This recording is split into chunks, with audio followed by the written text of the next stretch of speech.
विंध्य पर्वत श्रृंखलाओं के शिखर पर स्थित है एक ऐसा किला जो किंवदंतियों और इतिहास में डूबा हुआ है। कालिंजर का किला।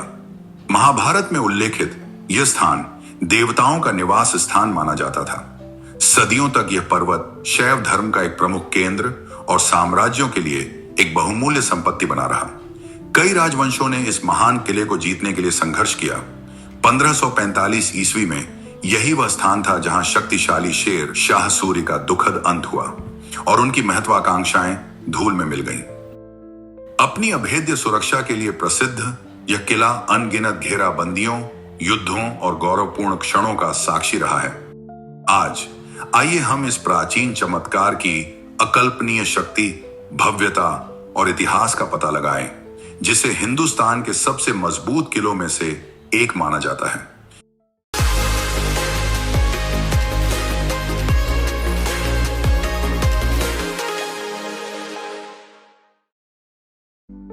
मैदानों से 244 मीटर की ऊंचाई पर स्थित कालिंजर किला 7.5 किलोमीटर के क्षेत्र में फैला हुआ है। इसकी दीवारें विशाल बलुआ पत्थर और ग्रेनाइट से निर्मित हैं। आज एक पक्की सड़क से किले तक पहुंचा जा सकता है, लेकिन प्राचीन समय में यहां पहुंचना बेहद कठिन था।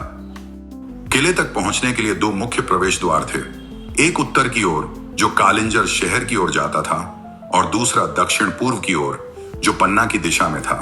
उत्तर का प्रवेश द्वार मुख्य मार्ग था, जिसे 7 भव्य दरवाजों द्वारा संरक्षित किया गया था। इन दरवाजों के नाम हैं आलमगीर दरवाजा, गणेश दरवाजा, चौबुर्जी दरवाजा, बुधभद्रा दरवाजा, हनुमान दरवाजा, लाल दरवाजा और बड़ा दरवाजा। किले के अंदर महल, मंदिर, मकबरे, मस्जिदें और पवित्र जल कुंड जैसे कई ऐतिहासिक अवशेष मिलते हैं। इन सभी को समझने के लिए हमें पहले कालिंजर के इतिहास की गहराई में जाना होगा। कालिंजर का उल्लेख सबसे पहले महाभारत में मिलता है।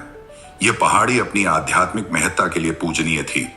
यहां स्थित देवहरदा नामक पवित्र झील पर तीर्थयात्री आते थे, जहां स्नान का पुण्य 1000 गायों का दान करने के समान माना जाता था। 5वीं-6ठी शताब्दी ईस्वी तक यह स्थान शैव धर्म का प्रमुख केंद्र बन चुका था। गुप्तकालीन शिलालेखों में यहां के शिवलिंग को कालंजरा के स्वामी के रूप में संबोधित किया गया है। 7वीं शताब्दी के शिलालेखों में उल्लेख है कि पांडव राजा उदयन ने यहां एक मंदिर बनवाया था। 9वीं शताब्दी तक यह स्थान नीलकंठ मंदिर के रूप में एक प्रसिद्ध तीर्थ स्थल बन चुका था। 836 ईस्वी से कालिंजर गुर्जर प्रतिहारों के नियंत्रण में था, लेकिन 10वीं शताब्दी में इसे राष्ट्रकूट राजा कृष्ण तृतीय ने जीत लिया। 954 ईस्वी तक चंदेला राजवंश ने राजा यशोवर्मन के नेतृत्व में इसे अपने नियंत्रण में ले लिया। चंदेलों ने इसे अपना सैन्य, प्रशासनिक और धार्मिक केंद्र बनाया। चंदेला परंपरा के अनुसार किले की नींव उनके पूर्वज चंद्रवर्मन ने रखी थी और इसे उनके उत्तराधिकारी मदन वर्मन ने पूरा किया। चंदेला शासक ढंगा ने इसे एक राजनीतिक और धार्मिक राजधानी में बदल दिया और कालंजराधिपति, कालिंजर का स्वामी की उपाधि धारण की। 1022 ईस्वी में सुल्तान महमूद गजनवी ने किले को जीतने का प्रयास किया, लेकिन असफल रहे। इतिहासकार अल-बरूनी ने कालिंजर को भारत के 2 सबसे मजबूत किलों में से एक बताया, दूसरे किले ग्वालियर के साथ। 1203 ईस्वी में घुरीद साम्राज्य के सेनापति कुतुबुद्दीन ऐबक ने लंबे संघर्ष के बाद कालिंजर पर कब्जा कर लिया। इससे चंदेला शासन का अंत हो गया। हालांकि 12वीं शताब्दी में नीलकंठ मंदिर में कई सांस्कृतिक और धार्मिक निर्माण कार्य हुए, जिससे इसकी पवित्रता बनी रही। 16वीं शताब्दी तक किला बघेला वंश के राजा कीरत सिंह के नियंत्रण में था। 1545 ईस्वी में शेर शाह सूरी ने किले पर हमला किया। उन्होंने तोपों और बारूद का उपयोग किया, लेकिन एक दुखद विस्फोट में उनकी मौत हो गई। शेर शाह का शव किले के पास अस्थायी रूप से दफनाया गया और बाद में सासाराम ले जाया गया। शेर शाह की मृत्यु के बाद उनका पुत्र इस्लाम शाह कालिंजर का स्वामी बना, लेकिन 1554 में बघेला राजा रामचंद्र ने बुंदेलों की मदद से किले पर दोबारा कब्जा कर लिया। यह स्थानीय शासकों के साहस और संघर्ष का प्रतीक है। 1569 में मुगल सम्राट अकबर के सेनापति मजनू खान काकशल ने किले को घेर लिया। पानी की कमी से मजबूर होकर राजा रामचंद्र ने आत्मसमर्पण कर दिया। कालिंजर को अकबर के शासन में इलाहाबाद सूबे के 9 सरकारों में से एक बनाया गया। मुगल शासन के दौरान मजनू खान, काकशल, शेख अबुल फैज फैजी और राजा टोडरमल के पुत्र कल्याण दास जैसे प्रमुख अधिकारियों को यहां का किलेदार नियुक्त किया गया। औरंगजेब के शासनकाल में बुंदेला नेता छत्रसाल ने मुगलों के खिलाफ विद्रोह किया। 1688 से 1689 में उन्होंने कालिंजर पर कब्जा कर लिया। हालांकि कुछ मुगल प्रभाव फिर भी बना रहा, जैसा कि 1673 के आलम दरवाजा पर पाए गए अभिलेखों से पता चलता है। 1812 में ब्रिटिश ईस्ट इंडिया कंपनी ने कालिंजर को अपने क्षेत्र में मिला लिया। तब तक किले की सैन्य महत्ता कम हो चुकी थी और यह केवल एक पुरातात्विक स्थल बनकर रह गया। ब्रिटिश अधिकारियों ने इसके मंदिरों, अभिलेखों और स्थापत्य को प्रलेखित किया, जिससे इसका ऐतिहासिक महत्व संरक्षित हुआ। स्वतंत्रता के बाद कालिंजर किला भारत के सांस्कृतिक और धार्मिक धरोहर का प्रतीक बन गया। अब बात करते हैं किले की संरचनाओं के बारे में। नीलकंठ मंदिर विंध्य पर्वतमाला की पश्चिमी ढलान पर स्थित कालिंजर किले का एक प्राचीन और पवित्र स्थल है। यह भगवान शिव को समर्पित है और अपने एक मुखी शिवलिंग और अनोखी शिल्प कला के लिए प्रसिद्ध है। चंदेला राजाओं द्वारा 9वीं से 12वीं शताब्दी के बीच निर्मित यह मंदिर भारतीय इतिहास और धार्मिक परंपराओं का अद्भुत उदाहरण है। मंदिर तक पहुंचने के लिए किले की दीवारों से 120 से अधिक खड़ी सीढ़ियां उतरनी पड़ती हैं, जिनके दोनों ओर प्राचीन गुफाएं और चट्टानों पर उकेरी गई अद्भुत मूर्तियां हैं। समुद्र मंथन की कथा के अनुसार देवताओं और दानवों ने अमृत पाने के लिए समुद्र का मंथन किया। मंथन के दौरान कई दिव्य वस्तुएं निकली, लेकिन उनमें से सबसे खतरनाक थी हलाहल विष, जो संपूर्ण सृष्टि का नाश कर सकता था। देवताओं के अनुरोध पर भगवान शिव ने विष को पी लिया, जिससे उनका कंठ नीला हो गया और वे नीलकंठ कहलाए। किंवदंती है कि विष के प्रभाव से भगवान शिव का गला जलने लगा। अपनी प्यास बुझाने के लिए वे धरती पर आए और कालिंजर में आराम किया। यही वह स्थान है जहां कालिंजर के चंदेला शासकों ने भगवान शिव की भक्ति में इस भव्य मंदिर का निर्माण कराया।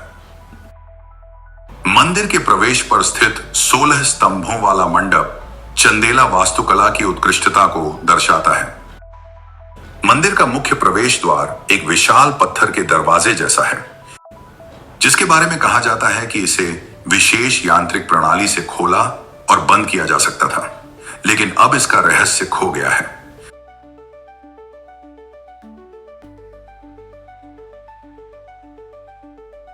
मंदिर का मुख्य आकर्षण नीले पत्थर से बना एक मुखी शिवलिंग है, जिसकी अनोखी विशेषता है कि इसका कंठ हमेशा गीला रहता है, चाहे क्षेत्र में कितनी भी सूखा क्यों न पड़े। इस शिवलिंग की चांदी की आंखें इसकी प्राचीनता और ऐतिहासिक महत्व को और बढ़ाती हैं। मंदिर परिसर में स्वर्गहान कुंड नामक एक प्राकृतिक जलाशय भी है, जो कभी नहीं सूखता और शिवलिंग को निरंतर जल अर्पित करता है।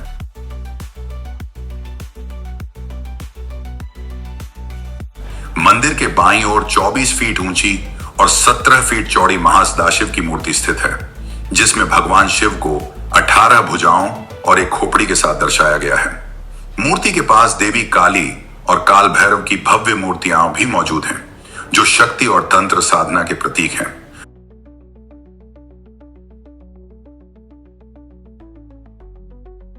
मंदिर से जुड़े कई लोक कथाएं और रहस्यमयी कहानियां भी प्रचलित हैं, जिनमें एक प्राचीन खजाने का उल्लेख मिलता है। हालांकि इस आध्यात्मिक स्थल की असली दौलत इसकी पवित्रता, अद्भुत शांति और ऐतिहासिक भव्यता में निहित है। नीलकंठ मंदिर काल, शक्ति और आस्था का अद्वितीय संगम है, जो आज भी अपनी दिव्यता से मन को शांति और श्रद्धा से भर देता है।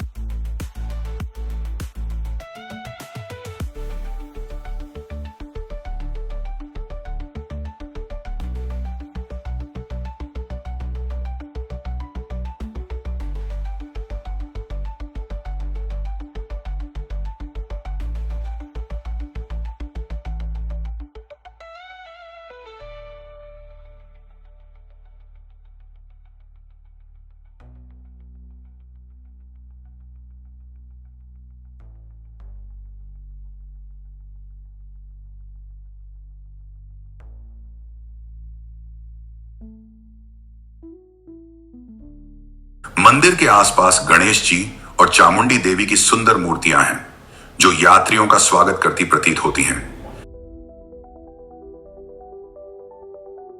वैकुंठ पैनल जैसी मूर्तियां चंदेला शासकों की धार्मिक सहिष्णुता और कला प्रेम को उजागर करती हैं।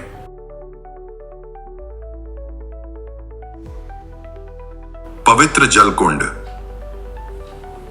कोट तीर्थ, गंगा सागर तालाब और शनिचर तालाब जैसे जलाशय किले की जल आपूर्ति का केंद्र रहे हैं। प्रत्येक जलाशय अपनी कथा कहता है। जैसे गंगा सागर तालाब में पहाड़ियों से बहने वाला पवित्र वर्षा जल एकत्रित होता था।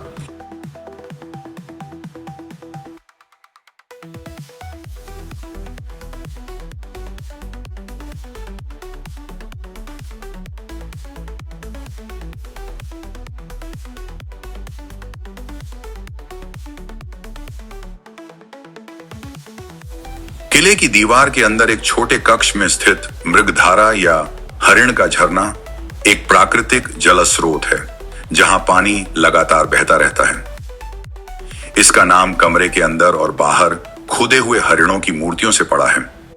कहा जाता है कि इसका जल स्रोत कोटि तीर्थ सरोवर से आता है।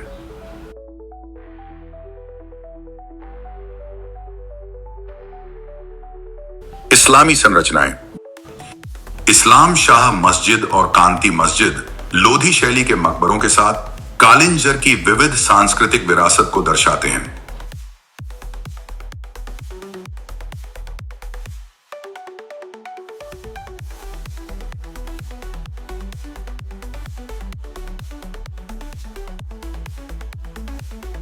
बुंदेला संरचनाएं, राजा अमन सिंह महल और रानी महल बुंदेला स्थापत्य के शानदार उदाहरण हैं। कालिंजर का किला सिर्फ एक ऐतिहासिक स्थल नहीं है, यह भारत के समृद्ध अतीत का जीवंत दस्तावेज है। पौराणिक कथाओं से लेकर राजनीतिक संघर्षों, सांस्कृतिक महत्व और औपनिवेशिक काल तक यह किला दृढ़ता, महत्वाकांक्षा और आध्यात्मिकता का प्रतीक है। इसके भव्य दरवाजों, पवित्र जलाशयों और स्थायी मंदिरों का अनुभव करते हुए आप एक ऐसा इतिहास महसूस करते हैं जो पत्थरों में उकेरा गया है। यह है कालिंजर किला, इतिहास का अमर प्रहरी। इस वीडियो को लाइक करें और अपने दोस्तों और परिवार के साथ शेयर करें। ऐसे और ऐतिहासिक वीडियो के लिए इस चैनल को सब्सक्राइब करें।